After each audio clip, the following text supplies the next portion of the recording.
Hi everyone, I am Rahul Kumar. Now आज हम लोग बात करेंगे जो मिलिट्री कू देखने को मिल रहा है अफ्रीका के साहिल रीजन में, वो क्यों हो रहा है। साहिल रीजन का एक के बाद एक कंट्रीज में मिलिट्री कू देखने को मिल रहा है। जैसे कि यहाँ पे आप देख सकते हैं, जो मिलिट्री कू माली में देखने को मिला वो 2020 और 2021 दोनों में देखने को मिला।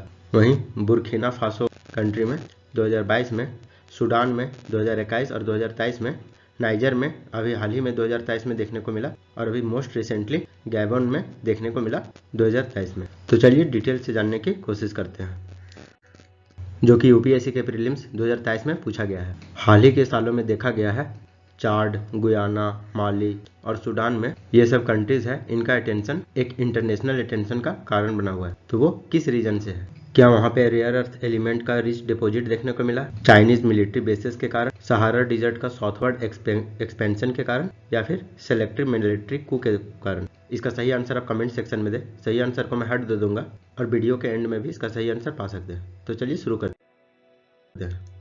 सबसे पहले हम लोग मैप में समझते हैं साहिल रीजन अफ्रीका का कौन सा रीजन को कहा जाता है। तो इसमें मेनली जो सहारा डिजर्ट है उनमें जो कंट्रीज होते हैं वो सब देखने को मिलते हैं। जैसे कि यहाँ पे साहिल रीजन में देख सकते हैं, यदि हम लोग वेस्ट से बात करें तो मारुतनिया, इससे पहले सेनेगल, माली, बुर्किना फासो, नाइजर, नाइजेरिया, चाड और सूडान, ये सारे कंट्रीज को साहिल रीजन कहा जाता है। और एक ईस्टर्न कंट्री है इरिट्रिया।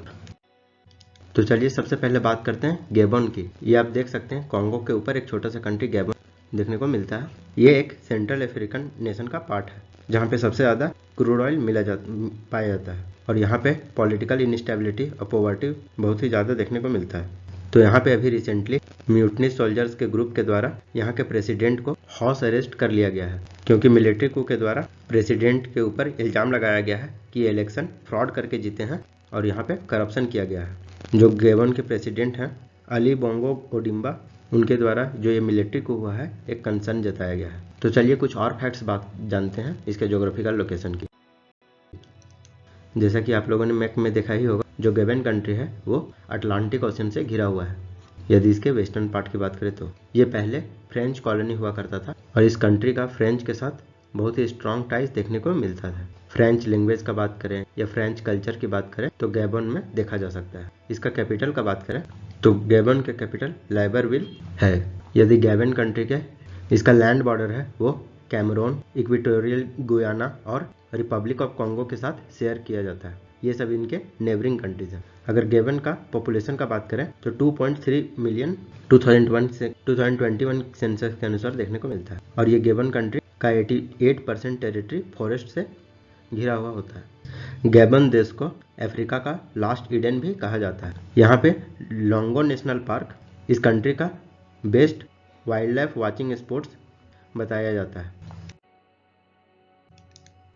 नेक्स्ट हम लोग बात करते हैं अर्बनाइजेशन की। तो गैबन कंट्री में अफ्रीका का one of the highest rate से बढ़ने वाला अर्बनाइजेशन रेट है वो हाई है। गैबन में 5 में से 4 सिटीज में ही रहते हैं। गैबन के इकोनॉमिक्स का बात करें, गैबन सब सहारन अफ्रीकन रीजन का 4th largest oil producers country है। पिछले 10 सालों से ये कंट्री इकोनॉमी में अच्छा परफॉर्म कर रहा है। यहाँ पे स्ट्रॉन्ग इकोनॉमिक ग्रोथ देखने को मिल रहा है, क्योंकि यहाँ पे ऑयल और मैग्नीज का प्रोडक्शन लगातार बढ़ रहा है। 2020 का बात करें तो यहाँ पे जो ऑयल सेक्टर देखने को मिलता है वो 38.5% ऑफ ग्रॉस डोमेस्टिक प्रोडक्ट देखने को मिलता है। वहीं 70.5% एक्सपोर्ट किया जाता है, और उस पैसे से इकोनॉमी को डाइवर्सिफाई करने का एफर्ट लगाया जाता है। जो गैबन कंट्री है वो ओपेक का भी मेंबर है, Organization of the Petroleum Exporting Countries. आप लोग को पता ही होगा ओपेक में 13 से 14 कंट्री देखने को मिलते हैं, लेकिन ऑयल का वेल्थ कुछ ही लोगों के पास होता है। इसके कारण इस कंट्री में हाई इनइक्वालिटी देखने को मिलता है। नियरली 40% ऑफ गैबनीज का एज 15 से 24 के बीच, यानी जो वर्कफोर्स पॉपुलेशन है, डेमोग्राफिक डिविडेंड है वो काफी अच्छा है। ये वर्ल्ड बैंक के 2020 रिपोर्ट में बताया गया था।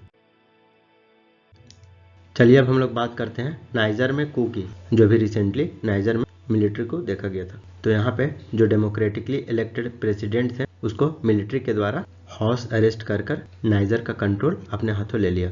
और साहेल रीजन में पता ही है, यहाँ पे नाइजर, बुर्किना फासो, चाड, माली, मारुतनिया और सेनेगल जैसे कंट्रीज पहले से ही पॉलिटिकल इनस्टेबिलिटी को फेस कर रहे हैं, और इसके साथ ही साथ इथनिक टेंशन भी देखने को मिलता है इस साहेल रीजन में। और सभी में एक तरह का सिमिलर प्रॉब्लम ही जिससे वहाँ पे weak governance, corruption, ethnic clashes, ये सब के कारण इन मिलिट्री का इंटरवेंशन इन कंट्रीज में देखा जा सकता है, ताकि मिलिट्री के द्वारा स्टेबिलिटी को फिर से रिस्टोर किया जा सके। चलिए अब नाइजर कंट्रीज के बारे में कुछ जानते हैं। पहले देखते हैं इसके ज्योग्राफी के बारे में। तो नाइजर एक लैंडलॉक कंट्री है, कहने का मतलब पूरी तरह अदर कंट्री से घिरा हुआ है। इसका बॉर्डरिंग कंट्री का बात करें तो अल्जीरिया, लीबिया, चाड, नाइजीरिया, बेनिन, बुर्किना फासो और माली है।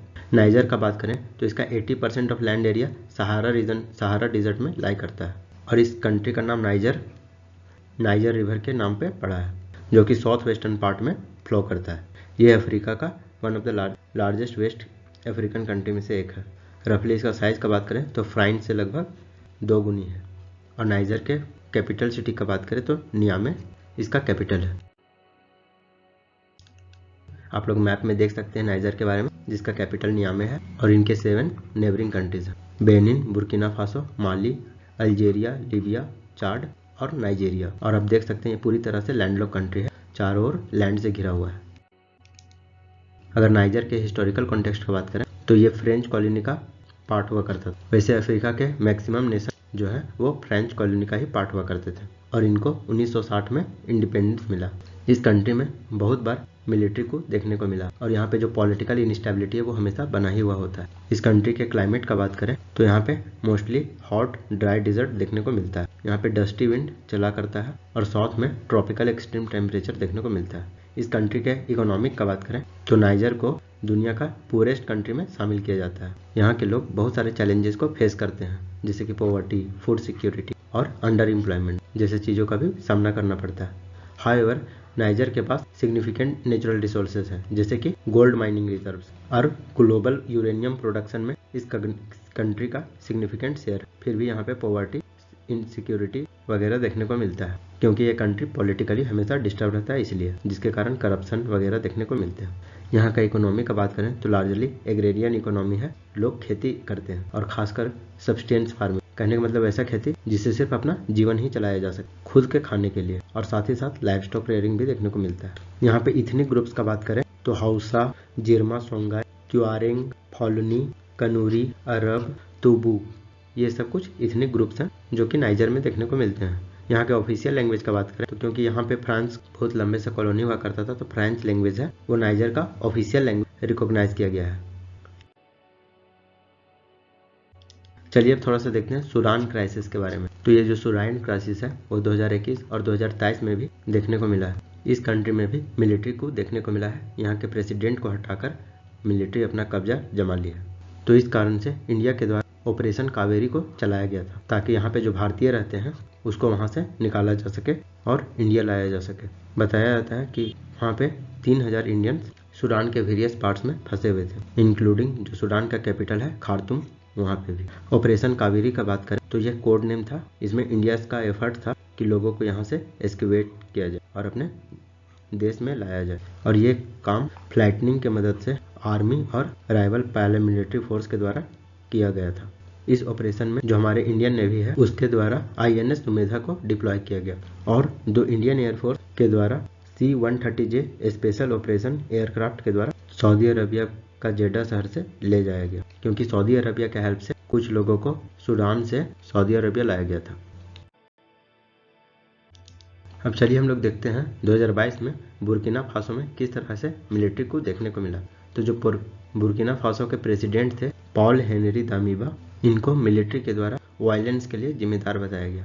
इसके बाद मिलिट्री गवर्नमेंट के ग्रुप ऑफ सोल्जर्स के थ्रू जो वहाँ के प्रेसिडेंट थे उनको हाउस अरेस्ट कर लिया गया। हालांकि वहाँ का जो प्रेसिडेंट थे दामिबा, उनके द्वारा जो कंट्री का सिक्योरिटी सिचुएशन बना हुआ था उसको इम्प्रूव करने का कोशिश किया गया, लेकिन इसके गवर्नमेंट के समय जो क्राइसिस था वो और ज़्यादा वर्सन हो गया था। जो Economic Community of West African State का वेस्ट अफ्रीकन रीजनल ब्लॉक है, उनके द्वारा बुर्किना फासो इस ऑर्गेनाइजेशन से सस्पेंड कर दिया गया, और डिमांड रखा गया कि जो दमीबा लेड गवर्नमेंट है उनके द्वारा इलेक्शन फिर से जल्दी ऑर्गेनाइज करवाया जाए।